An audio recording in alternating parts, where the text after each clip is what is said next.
This is extraordinary.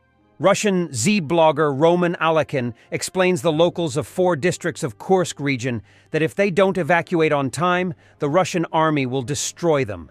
Russians threatening to turn Russia into ruins. His post, a repeat statement to residents of Koronevo, Rilsk, Glushkov, Bolshesoldatsky districts of Kursk region, as well as all other regions where evacuation has officially been announced. Dear fellow residents, I ask you to make a decision about evacuation today. Everyone needs to understand the most important thing. If a settlement in Kursk region is under the enemy, it is now gone. Simply gone. During the counteroffensive, it will, with great probability, be wiped out from the face of the earth. So, Ukrainians simply need to enter Moscow and Putin will turn it into ruins. Great tactics, I'll tell you. The United States currently prohibits Ukrainian forces from using ATACMS missiles to strike military targets in Russia, and only allows strikes using US-provided HIMARS equipped with GMLRs, at maximum permitting Ukraine to strike only 20 out of the 250 objects it could strike with ATACMS.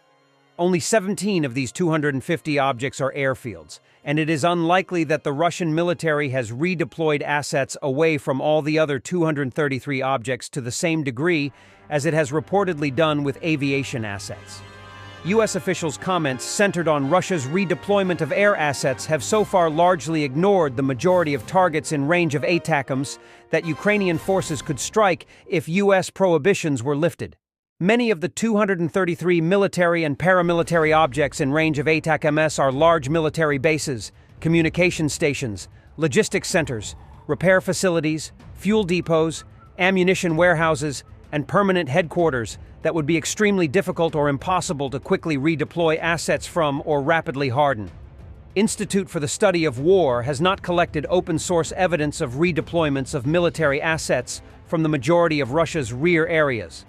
The mass redeployment of assets away from such facilities would present significant challenges to Russian logistics throughout the theater, and open sources and US officials have not indicated that Russian forces have engaged in such logistical upheavals.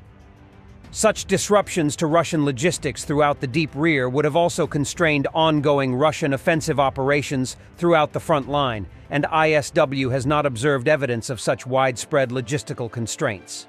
The 233 Russian military and paramilitary objects within ranges of ATACMS missiles that are not airfields support Russian command and control, C2, intelligence, reconnaissance, logistical and repair support for Russian forces fighting in Ukraine and in Kursk Oblast, and the assessment that there is no utility in granting Ukraine the ability to use ATACMS in Russia on the basis of limited redeployments of air assets from some airfields ignores these facilities.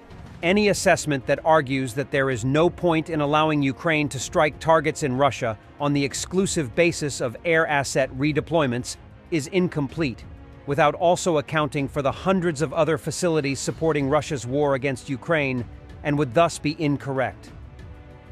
Aerial reconnaissance from the 25th Separate Assault Battalion identified a group of Russian forces in a building on the Pokrovsky direction. M1A1 Abrams tank operators from the 47th Separate Mechanized Brigade attacked the Russian forces, thwarting their plans to assault Ukrainian positions.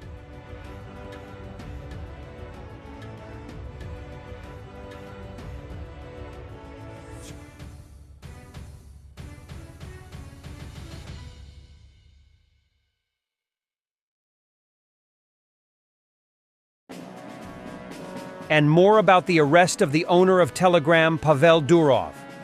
As we know, the founder of Russia's largest social media and messenger companies was arrested flying into Paris. Notice this. Russian military correspondents are going crazy that more than half of Russian battle plans are via Telegram. The top Russian propagandist said anyone who has written private conversations on Telegram should delete them now and not do it again, as Durov was arrested to give the French government the keys, and Durov will give them the keys. Durov flew to Baku, Azerbaijan on August 19th. Despite much public anticipation while being in the same city, Putin refused to meet Durov. The day after Putin refused to meet with Durov, Durov posted this video on social media. These are the lyrics. Oh, no matter how hard you try, you can't stop us now. No matter how hard you try, you can't stop us now. Russian press has said that Durov had known he would be arrested. What really happened? Durov was probably working for the Russian intelligence service, FSB. However, maybe Durov has defected to the West. Durov, I think, knew he would be arrested in Paris and was already working for the French intelligence under a plea bargain. It was Durov, initially, who made so much noise about wanting to meet Putin, but having been rejected was a story planted by Durov himself. Durov, I suspected, wished to make a final deal with Putin, or get a deal about something. Now I have no doubt that French news reports are accurate. Durov is singing like a canary for French intelligence. Destruction of the Russian turtle BMP-2M in the Donetsk region.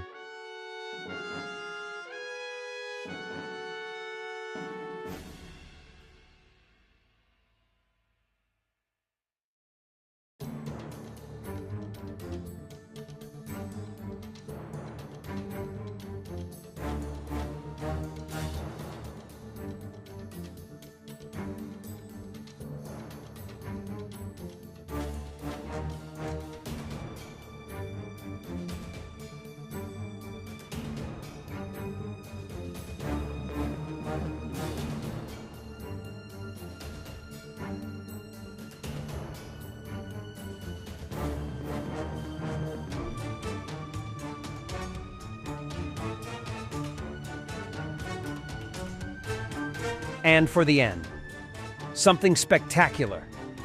US drone pilots showed off a jellyfish from 1,000 drones. It's just beautiful.